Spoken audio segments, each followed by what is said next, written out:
Go back to something we talked about a few minutes ago, which is Universal Serial Bus. This is a really big deal because what it does is it extends Macintosh's legendary plug and play even further. First of all, Universal Serial Bus is 30 times faster than the old Apple serial ports. 30 times faster. Up to 100 times faster than some of the other older I/O. So it's really fast. You can plug up to 127 devices on Universal Serial Bus. And it's hot pluggable. What does that mean? It means you can plug things in and out with the power on without having to restart the computer, without having to turn it off, and all of the drivers load dynamically.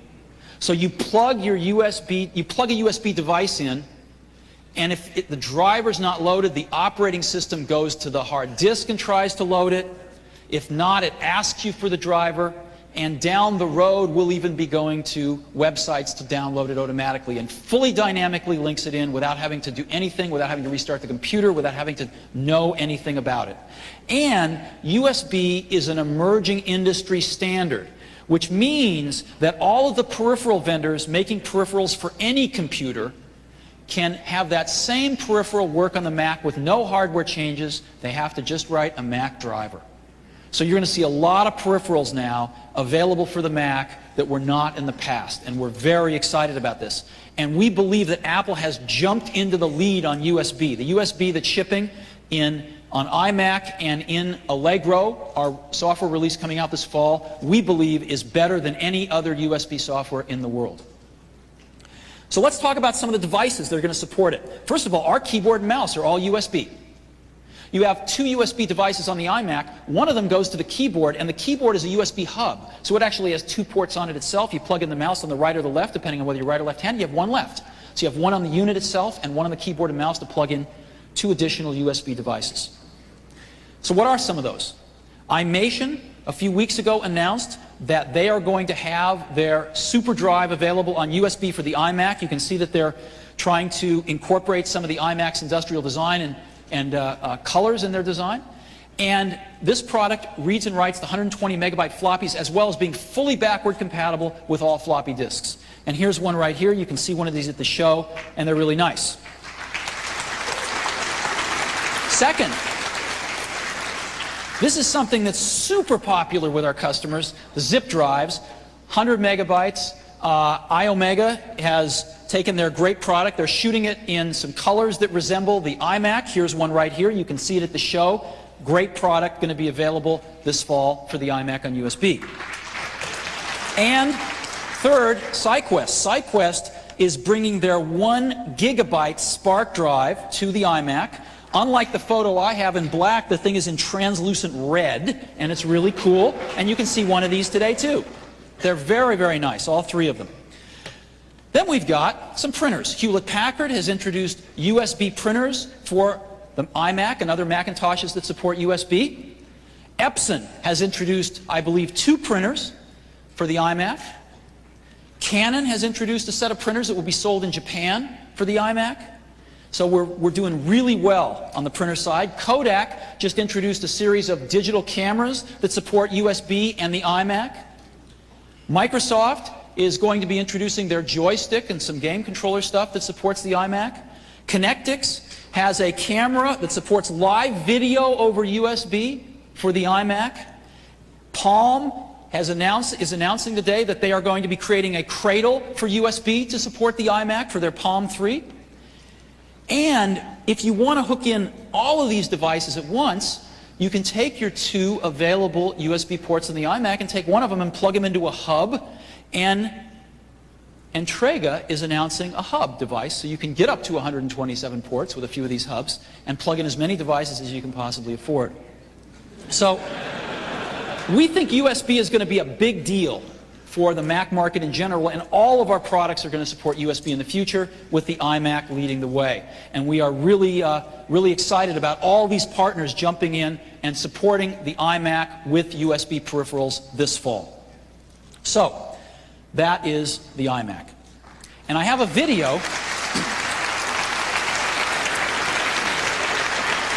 I have a video that we made for the launch on May 6th. If you want to see it, it's a few minutes. You want to see it? Yeah? Let's run it, see if you like it. All of the images you are about to see on the large screen will be generated by what's in that bag. Hello, I'm Macintosh. It sure is great to get out of that bag.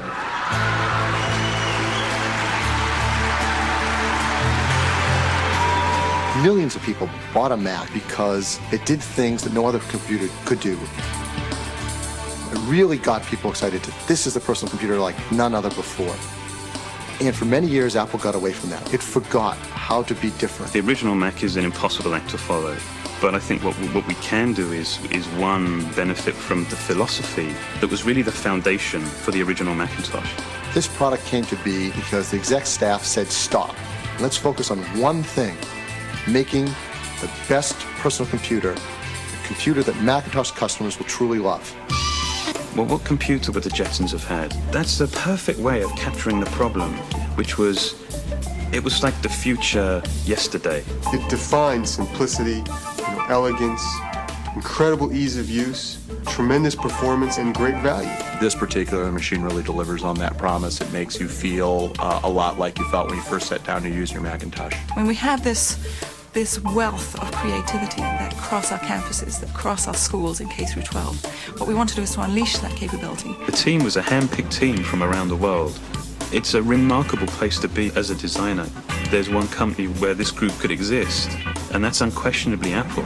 That's what gets me really jazzed and gets me up in the morning is coming in every day and knowing, I'm working with a world-class team to build the best products in the world. Wow, that's some look, that's some box. My first reaction was, my gosh, what is that? People have to use their hands to describe it. They struggle to find words to describe it. It's the first time we've seen something in our industry that wasn't a beige box.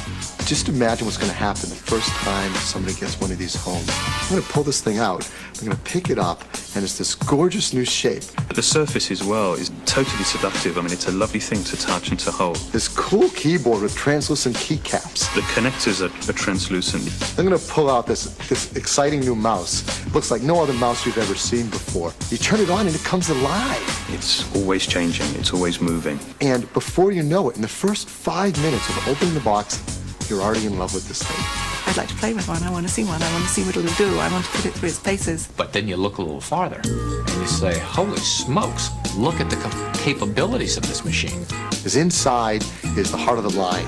I mean, this thing screams. This is not last year's product rehashed. This is next year's product delivered today. A lot of power, a lot of features.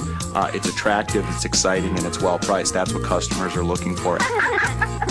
We're going to sell tons of them, and I think this is the first product that will make PC buyers switch to Mac.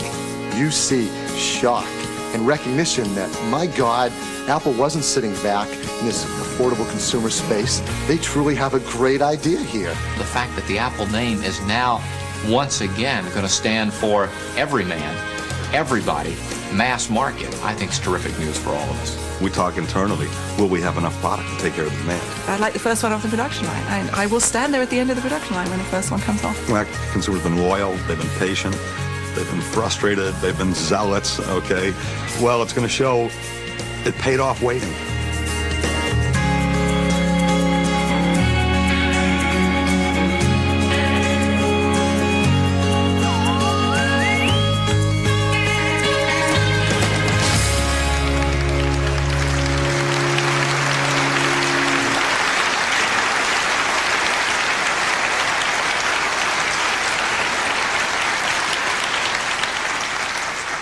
We feel pretty strongly about the iMac. So, that is the hardware strategy and product lineup. And what you're going to see over the next several years is us constantly upgrading these products, making them better, making them faster, making them sleeker, putting new features and fun stuff in them.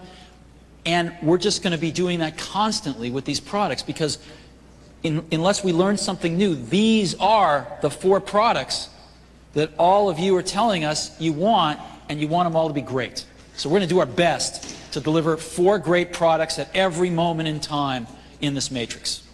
So, The next thing that we disclosed a week later at the developer conference was our software strategy.